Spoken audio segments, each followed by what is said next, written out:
지난 시간부터 함께 나누고 있는 에베소서 4장 1절부터 3절까지 말씀 한 절씩 교독하고 3절은 같이 읽도록 하겠습니다. 그러므로 주의 갇힌 자 된 내가 너희에게 간청하노니 너희는 너희를 부르실 때에 허락하신 그 부르심에 합당하게 걷고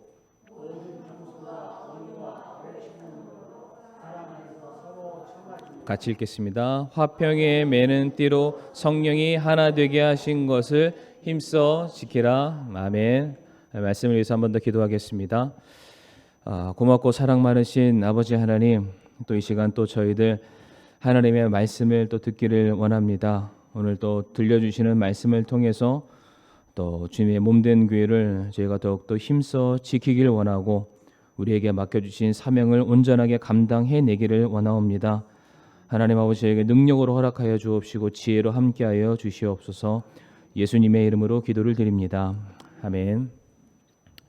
오늘은 에베소서 4장 1절부터 3절까지 말씀을 통해서 온유함으로 교회를 힘써 지키라 라는 제목으로 함께 말씀 나누길 원합니다.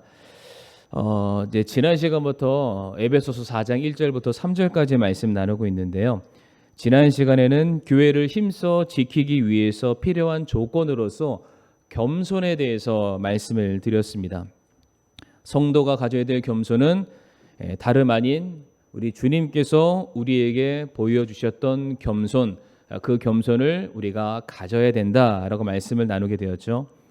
예수님께서 하늘 보좌의 영광을 포기하시고 낮고 낮은 이 땅에 먼저 내려오지 않으셨다면, 또한 인간의 형체를 입으시고 친히 십자가에서 죽으시는 바로 그 겸손의 사역을 주님께서 감당하지 않으셨다면 단언컨대 누구도 구원받을 수 없고 모두가 다 지옥의 형벌을 받을 수밖에 없었습니다. 그러나 스스로 무명한 자가 되사 자기 자신을 낮추셨고요, 종의 형체를 취하셨던 예수님의 겸손, 그 겸손이 우리로 하여금 구원에 이르게 하였고요, 또 천국에 갈 수 있는 놀라운 소망과 약속을 우리에게 허락해 주시게 됐습니다. 바로 그 겸손이 우리가 본받고 따라야 될 모습, 교회를 지키기 위해서 반드시 우리에게 필요한 조건이다라고 말씀을 드렸고요. 아울러서 예수님께서 공생의 사역 가운데 보여주셨던 하나의 모본이었죠. 제자들의 발을 닦아주셨던 바로 그 세족식 사건도 말씀을 드렸던 것을 아마 기억하실 겁니다. 예수님께서 먼저 제자들 앞에 무릎을 꿇으셨고 그들의 발을 닦으심으로 말미암아 너희도 나와 같이 행하라 라는 분명한 메시지를 그들에게 전달해 주시게 됐습니다. 우리가 그 말씀을 통해서 무엇을 배우게 되었냐면요, 우리 역시 내 앞에 어떠한 사람들을 무릎 꿇히게 만드는 것이 아니라 내가 먼저 다른 사람들 앞에 무릎을 꿇고 우리가 그들을 섬기고 그들을 세워주고 그들을 위해서 봉사를 하게 된다면 바로 그와 같은 성도들, 겸손한 성도들로 가득한 교회는 분열이 아니라 연합, 다툼이 아니라 화합이 이루어지는 주님께서 기뻐하시는 교회가 된다라고 말씀을 나누게 됐습니다. 오늘은 두 번째로 우리가 교회를 힘써 지키기 위해서 필요한 것, 바로 이제 온유에 대해서 함께 말씀을 우리가 나눠보도록 할 텐데요. 성도님들, 온유하면은 뭐부터 생각나시나요? 온유하면은 제가 생각나시죠? 온유하면 저나 저희 원로 목사님이 꼭 생각나셔야만 합니다. 일반적으로 온유하면은요, 사람들의 부드러운 성품 혹은 온화한 마음을 떠올리기 마련인데요. 성도님 기억나시나요? 제가 아마 작년쯤이었을 텐데요, 마태복음 5장에 나와 있었던 산상수훈 시리즈 말씀을 하면서 온유한 자에 대해서 말씀 나눴던 거 우리가 잠깐 복습을 하도록 할 텐데, 마태복음 5장 5절 말씀 보게 되면 이러한 말씀이 있죠. 온유한 자들은 복이 있나니 그들이 땅을 상속받는다라고 되어 있습니다. 온유한 자가 땅을 받습니다. 기억나시죠? 정말로 온유한 자가 땅을 상속받을까요? 이 세상에서 땅을 얻는 사람, 땅 부자들을 보게 되면은 굉장히 호전적이고 진취적이고 싸움을 잘하는 사람들만이 땅을 차지합니다. 그러니까 전 세계적으로 대륙이죠. 큰 제국을 이뤘던 나라들을 보게 되면은 착한 나라는 땅을 많이 얻지 못했습니다. 어쨌든 간에 카리스마가 있거나 리더십이 있거나 강력한 군사를 이끌어서 전쟁에서 승승장구하는 굉장히 진취적이고 호전적인 나라만이 큰 제국과 땅을 얻게 되었습니다. 그러니까 다시 말해 우리가 알고 있는 그 개념의 온유함의 성품을 가지고서는 실질적으로는 그 많은 땅들을 얻을 수가 없습니다. 오히려 온유한 사람은 땅을 빼앗길 수밖에 없죠. 온유한 사람, 내가 가지고 있는 것마저도 상대방에게 빼앗길 수밖에 없습니다. 다시 말해서 오늘 본문에서 말하고 있는 온유함은 우리가 알고 있는 어떤 성품과 성향에 관련된 온유가 아니라는 것을 알 수가 있겠죠. 일례로 성경에서 온유하면은 온유로 대표되는 한 인물이 등장하는데 바로 모세라는 인물이 있습니다. 민수기 12장 3절 말씀 한번 읽어보실까요? 시작.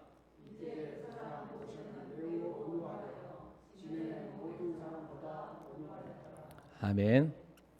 이 말씀을 보니까 모세를 소개함에 있어서 온유한 자라고 말을 하고 있는데 모세가 얼마나 온유한지 두 번씩이나 그가 온유하다라고 말을 하고 있습니다. 자, 그런데 우리가 이미 배워서 알고 있는, 읽어서 알고 있는 모세의 삶을 돌이켜 보면은 성도님들, 모세는 결코 온유한 사람이 아니었습니다. 한 세 가지 사건을 예를 들을 수가 있는데, 첫 번째로 모세가 그의 나이 40이 되었을 때에 드디어 자기 민족을 돌아보고자 하는 마음의 뜻을 품게 됩니다. 바로 그때 모세가 나이 40이 되어서 첫 번째로 자기 백성을 구원하기 위해서 그가 취했던 행동은 무엇이었냐면은 이집트 병사를 죽이는 살인 사건이었습니다. 온유한 자와 살인은 어울리지가 않습니다. 또한 시내산 위에 올라가서 하나님께서 직접 손으로 적어주신 10계명의 두 돌판을 가지고 내려오게 되었을 때에 정말로 마음속에 감동과 기쁨과 어떠한 말할 수 없는 엄청난 희열을 느끼면서 내려왔겠죠. 그런데 산 밑에 내려왔더니 사랑하는 이스라엘 백성들이 하나님의 영광을 기다리고 사모했던 그 모습이 아니라 산 밑에서 금송아지를 만들고 우상 숭배를 하며 잔치와 축제를 벌이는 그 모습을 보게 되었을 때에 모세가 분노를 했습니다. 그리고 어떻게 했는지 기억나시죠? 그가 들고 있었던 두 돌판을 내던졌던 사람이 모세였습니다. 그러니까 그의 분노를 감추지 못했죠. 만약에 성품 그대로 모세가 온유한 사람이었다면 사람들에게 찾아가서 아마 설득하는 과정을 가졌을 거예요.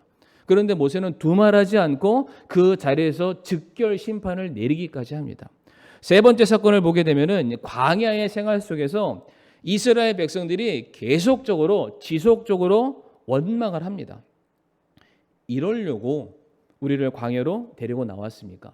하나님에게도 그들이 원망을 했고요. 그 원망에 하나님께 닿는 것 같지 않으니까 그 모든 것에 대한 책임의 전가를 모세에게 하기 시작했습니다. 그러니까 모세가 화가 나잖아요. 견딜 수가 없는 거죠. 그러니까 하나님께서 모세에게 명하지 않는 행위를 하게 됩니다.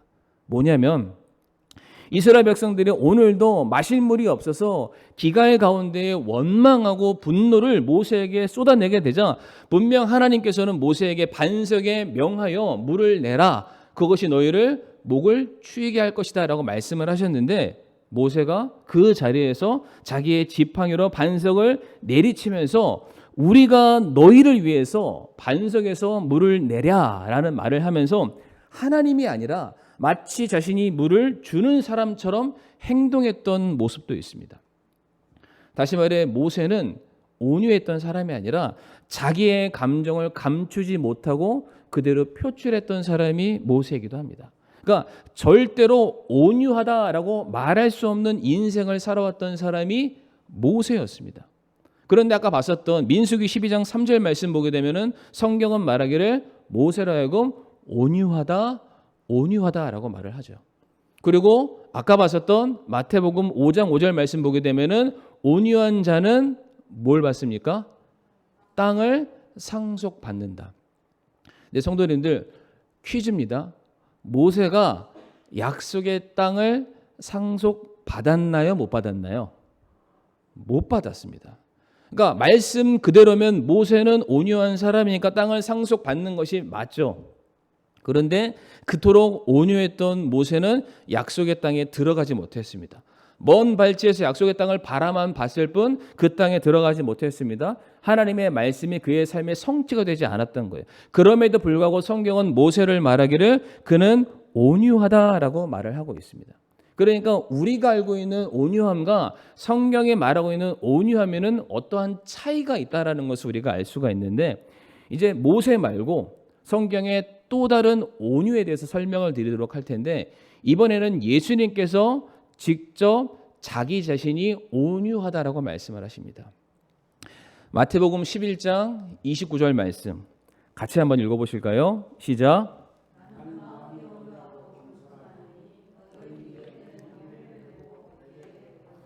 그리하면 너희가 너희 혼을 위한 안식을 찾으리라. 아멘. 이 말씀 보게 되면은요, 예수님이 다른 사람이 온유하다라고 말씀하지 않으시고요, 내가 마음이 온유하다. 그러니까 나 자신을 소개할 때 내가 온유한 사람이다라고 말씀을 하세요. 그런데 이어지는 말씀 보게 되면은 내가 성품이 착하기 때문에 온유하다. 내가 말을 세게 하지 않으니까 온유하다. 내가 많은 사람들 가운데 뭔가 유도리 있게 행동하니까 온유하다라고 말씀하지 않으십니다. 이어지는 마태복음 11장 30절의 말씀 보게 되면은 내 멍에는 쉽고 내 짐은 가볍다라고 말씀을 하시죠. 이게 무슨 뜻이냐면은 예수님께서 말씀하신 나는 온유한 사람인데 나는 온유하기 때문에 멍에를 메고 있고 나는 온유하기 때문에 나는 짐을 대신해서 짊어지고 있다라고 말씀을 하고 있습니다. 성도 여러분들, 예수님이 짊어지신 멍에, 예수님이 짊어지신 짐, 멍에와 짐은 한마디로 바꾸면 뭐가 될 수 있을까요? 십자가죠. 그러니까 예수님이 말씀하시길 나는 온유하기 때문에 십자가를 짊어진다라고 말씀하십니다. 근데 예수님이 십자가를 짊어지는 것은요, 예수님의 착한 성품과는 전혀 상관없는 것들입니다. 착하면 십자가 매는 건가요? 그렇지 않죠. 그러니까 이게 우리가 알고 있는 성품적인 온유함과는 차이가 있다는 것을 알 수가 있습니다. 사실 예수님은 십자가를 지셔야 할 만큼 지었던 죄는 단 하나도 존재하지 않습니다. 율법을 완성하신 고결하시고 완전하신 분이 우리의 주님이십니다. 그런데 그 주님께서 십자가형을 받기 위해서 체포를 당하는 그 상황이 되니까 수많은 로마 병사들이 예수님을 잡으러 왔잖아요. 그러니까 예수님을 사랑했던 제자 중에 첫 번째 사람이었던 베드로가 칼을 들고 그들을 막아서고 막 저지했던 장면이 있습니다. 그때 예수님께서 베드로의 그 행위를 만류하시면서 칼을 거두어 드리게 만드시죠.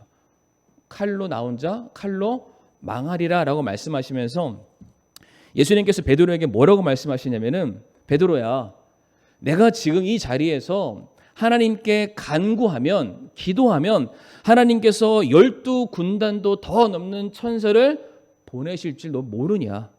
성도님들, 한 군단은 6,000명이라고 합니다. 6,000 곱하기 12, 72,000명. 이게 엄청난 겁니다. 아니, 그보다 더 많은 수의 군대를 보내셔서 예수님의 목숨을 지키도록 하실 수 있는 권능이 예수님의 손 안에 있으시죠. 또한 그 모든 것들을 대동할 만한 권한이 우리 예수님에게 있으셨습니다. 그런데 예수님께서는 온전히 자기에게 주어진 하나님의 명령이신 십자가의 사역과 구속을 이루시기 위해서 그 일들을 행하지 않으셨습니다. 다시 말해 예수님은 자기 사랑하는 백성을 그들의 죄로부터 구원하시기 위해서 자기의 모든 권한을 내려놓으셨습니다. 자기가 행할 수 있는 권리를 포기하셨습니다. 스스로 자기를 통제하고 비워내시는 자기 부인의 모습을 예수님이 무엇으로 표현하냐면은 나는 온유하다라고 말씀을 하고 계세요.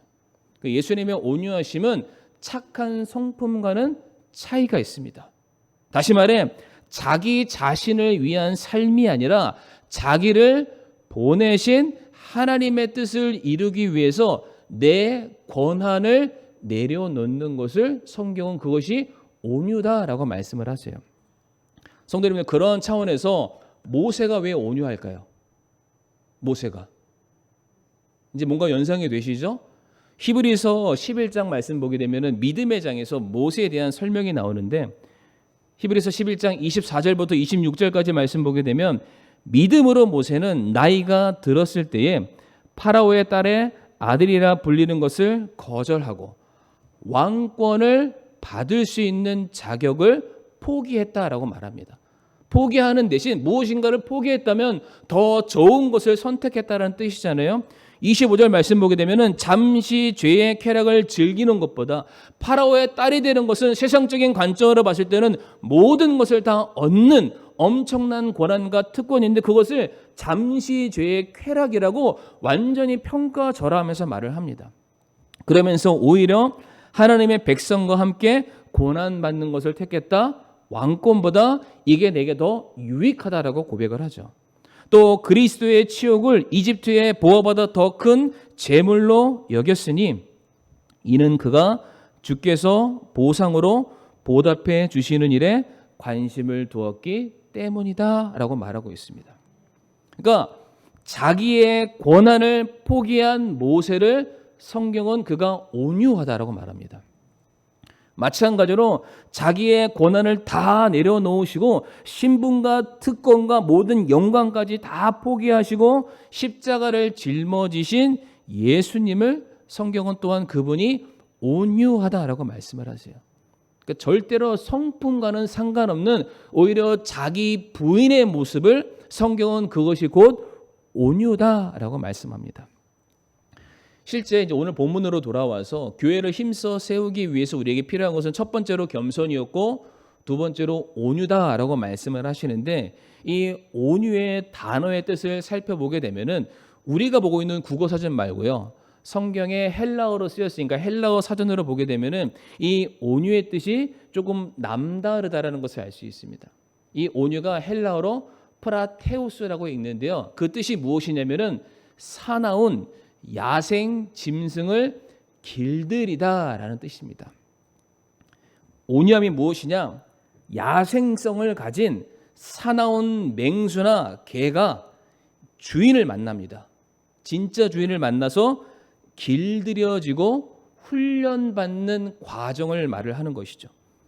물론 그렇다고 해서 그 맹수나 그 개가 자신들이 가지고 있는 원래의 야생성이 그 사나움이 사라지는 것은 아닙니다. 다만 통제가 되고 절제가 되는 것뿐입니다.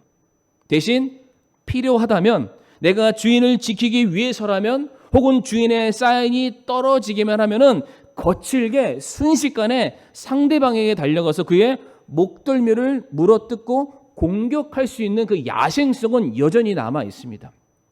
하지만 주인의 명령이 떨어지지 않으면 내 옆에서 주인 옆에서 순한 양처럼 그냥 가만히 있어야만 합니다. 혹여나 그것이 내 자신이 무엇인가를 희생하고 손해보고 포기를 해야 되는 상황이 있다 할지라도 그것을 그대로 받아들이는 상태, 그것을 성경이 뭐라고 말한다고요? 그게 바로 온유라고 말을 하고 있습니다. 내가 이런 대우를 받아야 될 존재인가? 내가 이거밖에 안 되나? 라는 그 생각 때문에 분노를 바라고 내 주인을 향해서 대적하는 것이 아니라 주님의 명령이 내게 전해졌기 때문에 그 명령을 이루기 위해서 내 감정, 내 생각, 내 계획, 내 힘 따위들은 다 포기해버리고 내 인생의 모든 통제권을 주님께 바치는 것. 그분께서 끌고 가시는 대로 끌려가는 것, 그것을 기쁨으로 여길 줄 아는 상태를 성경에 바로 온유라고 말하고 있습니다. 제가 이것을 가지고 이제 딱 두 가지만 적용시켜드리고 말씀을 마무리하기를 원하는데, 첫 번째로 이 온유가 우리 자신에게 먼저 적용이 돼야 됩니다. 누구에게 적용돼야 된다고요? 네, 우리 자신에게. 이 교회 사역과 관련해서 말씀을 드리게 되면 모두가 다 내 마음 같으면 좋겠죠. 교회에서 무슨 일을 할 때 내가 하면 하고 척하면 착하고 딱 한마디만 하면은 내 생각대로 내가 하자는 대로 내 기분 맞춰서 오히려 내가 짊어지고 있는 그 스트레스와 모든 짐들을 다 들어주고 우리가 기쁜 마음으로 한 마음으로 교회를 섬기게 된다면 얼마나 좋을까요? 얼마나 좋을까요라는 말은 얼마나 이런 일이 없으면 얼마나 좋을까라는 이런 말이 나오는데, 중요한 건 이 세상에 나와 같은 사람이 있다 없다? 그게 너무 아쉽습니다. 나 같은 사람 2명만 있으면 뭔가 제대로 좀 해볼 텐데 나 같은 사람이 없죠. 그러니까 상대방을 딱 바라보는 순간 나 같지 않으니까 답답한 거예요. 답답하면 좋을 텐데 막 짜증이 나죠. 막 분노가 치밀어 오릅니다. 근데 그러다 보니까 뭐가 일어나냐면은 분열이 일어나고 다툼이 일어나고 교회가 찢어지게 되는 거죠. 바로 그때 우리가 생각해야 될 단어가 뭐냐면은 바로 오늘 본문에 나와 있는 온유입니다. 온유. 예수님을 생각하는 거죠. 야, 예수님은 얼마나 답답하셨을까? 자기 백성을 구원하시기 위해서 모든 것을 다 포기하고 이 땅에 내려오셨는데 인간들이 그것을 알아먹고 감사하기는커녕 오히려 그 예수님 때문에 내 인생의 계획이 틀어졌다며 그 예수님을 다시 십자가에 못 박아 죽이라는 그 백성들의 모습을 주님께서 바라보시면서 얼마나 답답하시고 얼마나 분노가 치밀어 올랐을까? 예수님께서 베드로에게 말했던 것처럼 아니 12군단이 아니라 100군단, 1000군단을 이 땅에 보내서 그냥 싹 쓸어버리고 처음부터 다시 시작하는 게 낫겠다라는 그런 심정이 아마 드실지도 모르겠습니다. 그런데 우리가 잘 아는 것처럼 예수님께서는 그러한 상황임에도 불구하고 마치 도살장에 끌려가는 어린 양처럼 끝까지 침묵을 하셨습니다. 그리고 철저하게 자기에게 주어진 사역을 감당하시기 위해서 묵묵히 죽음의 자리를 나아가시게 됩니다. 끝까지 모든 멍에와 짐을 짊어지시고, 그런데 이것을 감당해야만 그 앞에 있는 기쁨이죠. 바로 하나님의 백성들이 거듭나고 구원받고 그들이 거룩하게 회복되는 그 모습을 바라보시면서 그것이 나의 기쁨이죠. 곧 하나님의 기쁨이기 때문에 그것을 이루시기 위해서 모든 수치와 멸시를 묵묵히 받아내십니다. 안 하셔도 되는데 그것을 거절할 수 있는 충분한 권한과 권능이 그분에게 있지만 그 권능과 모든 통제권을 주님께 하나님께 올려드리고 자기는 부르시는 그 자리에 묵묵히 서 계시는 것이죠. 바로 그 모습이 우리에게 필요한데 히브리서 12장 3절과 4절에 이러한 말씀이 있습니다. 같이 한번 읽어보겠습니다. 시작. 죄인들이 자기를 대적하여 이처럼 거역하는 것을 견뎌내신 분을 깊이 생각할지니 이것은 너희가 너희 생각 속에서 지치고 기진하지 아니하게 하려 함이라. 너희가 죄와 싸우되 아직 피 흘리기까지 대항하지는 아니하였노라. 아멘. 예수님을 생각하라. 예수님이 끝까지 견디셨던 것처럼 우리 생각 속에서 지치고 분노가 나고 기진하고 짜증나고 원망의 치밀어 오른다 할지라도 우리가 주님을 생각해야 된다. 우리가 싸울 것은 내 앞에 있는 사람이 아니다. 우리가 그 사람과 싸워서 이긴다고 이기는 것이 아니라 우리가 누군가와 싸워서 교회가 분열된다면 그것은 내가 이 사람과 싸움에서 이긴 것이 아니라 결국에는 마귀의 권세가 이기고 마는 것이다. 그러니까 참고 견디자. 우리가 중요한 것은 이 싸움을 통과하고 우리가 한 명의 영혼을 얻어내는 것, 교회를 세우는 일이 더욱더 중요하다. 그러하기에 내 생각, 내 주장, 내 고집, 내 감정, 내 기분을 앞세우지 말자. 주님의 온유하셨던 그 모습을 기억하자. 바로 이 1차적인 적용이 바로 나 자신에게 먼저 되어야 한다는 것이죠. 두 번째로는 이 온유가 이제 상대방에게 적용돼야 됩니다. 근데 이제 이 상대방에게 적용된 게 너 온유에 대한 얘기 아니라 내가 이제 상대방을 온유의 눈으로 바라볼 수 있어야 된다는 것이죠. 제가 앞에서 온유를 사나운 야생 짐승을 길들이는 것이다 라고 말씀을 드렸는데 이게 동물원 안에서 태어난 맹수랑 야생에서 잡아온 맹수랑 차이가 있는 거 아시죠? 이 동물원에서 태어난 맹수는 그 사육사가 자기 아빠인 줄 알아요. 그러니까 인간이 들어가도 먹을 것으로 보는 게 아니라 막 핥고 막 비벼대고 막 너무 좋아하죠. 그런데 야생에서 데려온 이 맹수들은요 전혀 그렇지 않습니다. 먹으라고 손을 쑥 집어넣잖아요. 그럼 팔이 떨어져 없어져요. 확 가셔가죠. 그 굉장히 사나운데 혹시 성도님들 그런 프로 보셨는지 모르겠어요. TV에서 개는 훌륭하다. 그런 프로그램이 있어요. 저도 이게 유튜브로 잠깐 봤었는데 거기에 이제 강형욱이라는 이제 반려견 훈련사가 나옵니다. 그러니까 그 사람이 얼마나 개의 습성과 상태를 정확하게 파악하냐면은 그의 별명이 그 개통령이에요. 욕이 아니라 얼마나 개를 잘 알면은 개통령이라고 불려요. 그러니까 개만 딱 보면은 어떻게 사람이 짐승의 언어를 알아듣겠어요? 근데 그 사람은 알아요. 그래서 잠깐 만나서 뭐만 딱딱하면은 이 말썽꾸러기 강아지가 온순한 강아지로 변하게 됩니다. 그런데 엄청난 사례와 훈련과 경험을 가지고 있는 사람이지만 그 사람도 간혹 가다가 어떠한 개한테 물려서 피가 철철철 나는 그런 경우들도 있어요. 그러니까 생각해 보세요. 전문가도 맹수를 다루는 게 어렵다면은 비전문가가 맹수를 다룬다 그냥 죽는 겁니다. 그런데 성도님들 이와 동일한 게 예수님께서도 한 사람을 제자로 한 사람을 사도로 세우시는 데 있어서 많은 시행착오를 겪으셨습니다. 3년 반 동안 제자들과 동고동락하셨지만은 결국 예수님께서 십자가에서 죽음을 맞이하게 되었을 때에는 예수님을 대신해서 내 목숨을 드리겠습니다라는 사람은 아무도 없었습니다.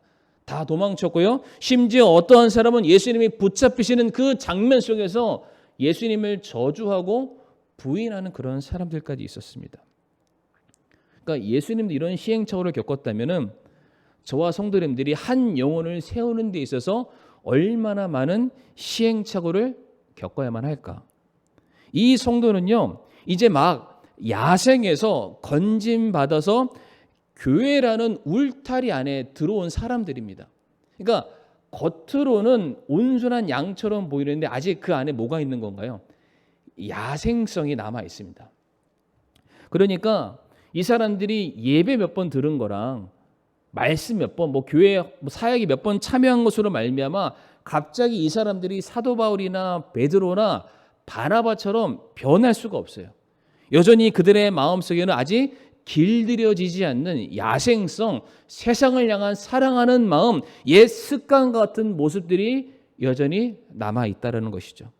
그런데 그들의 성숙하지 못한 그 모습을 바라보면서 그냥 실망해버리고 기대를 놔버리고 가능성이 없다고, 가망이 없다고, 저 사람이랑은 함께할 수 없다며 그를 내팽개친다면은 이 교회가 온전하게 세워져 갈 수 없다는 것이죠. 그러니까 계속해서 반복하는 겁니다. 이 사람이 오늘보다는 내일 더 성장할 것이고 내일보다는 그 다음날 더 많이 성장할 것이고 그렇기 때문에 계속해서 이 사람을 사랑과 인내로 돌봐주는 거죠. 반복해서 계속해서 그를 먹이고 돌보고 격려하고 기도해주는 그 모습, 이 한 사람이 온전한 주님의 사랑으로 세워지는 그 순간까지 길들여져가는 과정을 기대하는 마음으로 바라보면서 인내함으로 참는 것, 이게 우리가 가져야 될 온유함, 상대방을 바라봤을 때 우리에게 필요한 온유함이다라고 말씀을 드리고 싶습니다. 이제 말씀을 마무리하면서 이제 한 장의 사진을 보여드리도록 할 텐데, 이 사나운 맹수 하니까 거칠게 포효하는 이제 사자의 얼굴이 딱 있습니다. 성도님들 뭐가 제일 먼저 눈에 들어오시나요? 갈퀴가 보이시나요? 아니면은 송곳니 보이시죠? 이 맹수의 이 송곳니는요, 사람이 칼로 찢을 수 없는 이 가죽을 순식간에 물어서 걸레짝으로 만들어 버립니다. 그리고 저 날카로운 송곳니로 덥석 그 상대방 짐승의 목덜미를 딱 물어서 순식간에 숨통을 끊어버려서 자기의 먹이로 삼습니다. 그러니까 맹수가 가지고 있는 이 송곳니가 그러한 역할을 감당합니다. 자, 그런데 이 송곳니로 어떠한 일을 하냐면요, 다음 사진 보여주세요. 그 송곳니로 이게 어미가 새끼를 잡아먹는 사진이 아닙니다. 목을 딱 잡고 다른 안전한 곳으로 이동해 주는 사진이에요. 같은 송곳니인데 한쪽은 내 가족을 지키고 내 먹이를 먹기 위해서 싸우기 위해서 사용하는 송곳니가 있고요. 다른 송곳니는 내 가족을 안전한 곳으로 대피시키기 위해서 사용하는 그런 송곳니가 있습니다. 그러니까 마찬가지로 성도에게 있어서 자기에게 주어진 권한과 권위를 쓸 때가 있고요. 그것을 숨길 때가 있습니다.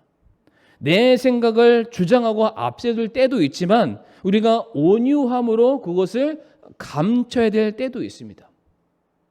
때로는 우리가 한 영혼을 얻기 위해서 이 세상과 이 마귀 사탄의 권세와 싸워서 어떻게 해서든 그 영혼을 건져내기 위해서 우리가 앞서서 내 목숨을 걸고 싸워야 되는 송곳니를 드러내고 전투와 전쟁을 벌여야 되는 그런 상황이 생길 수도 있지만 다른 한편에서는 이 한 명의 영혼이 실족하지 않기 위해서 내 송곳니와 날카로운 발톱을 숨기고 그 영혼들을 위해서 우리가 겸손하게 무릎 꿇고 기도하고 세워주는 모습도 우리에게 필요하다라는 것이죠. 바로 그 주님의 온유하심, 그 온유하심이 우리에게 동일하게 있다면 내 권리와 주장만 앞세우는 것이 아니라 그것을 가지고 우리가 영혼을 세우는 일에 사용하기만 한다면 그 교회는 반드시 건강하게 성장하리라고 믿습니다. 그렇기 때문에 우리 사랑하는 성도님들 그 권리, 주장 앞세우지 마시고 주님께서 그것을 가지고 오히려 우리를 세워주셨음을 기억하시고 내게 주신 모든 것으로 내가 한 영혼을 세울 수 있게 해달라고 교회를 더욱더 섬길 수 있게 해달라고 기도할 수 있는 저와 우리 사랑하는 성도님들이 되기를 간절히 바라겠습니다.